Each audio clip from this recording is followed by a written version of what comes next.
Mga kagala, ituturo ko naman po sa inyo kung paano kayo magpapalit ng brake pad.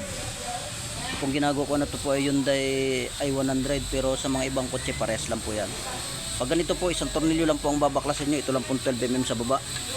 Ito lang po. Pag nabaklas nyo na po yan, may aakit nyo na po yung bungo ng caliper.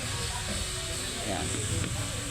Tapos yan, pwede nyo na pong palitan itong brake pad. Makakapal pa pong brake pad ito. Pag bago po ang brake pad, makapal po yan. Kaya kailangan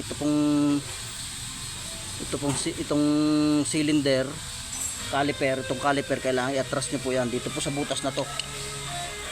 Tutulak nyo po ng flat screw para bumalik, para pag bago na po ang brake pad maipasok nyo po ng mabilis. Gagrasahan nyo rin po itong guide yan, importante ginagrasahan po yan para gumagalaw po ng ayos ang caliper. Yan po yan, ganyan lang po kasimple magpalit ng brake pad.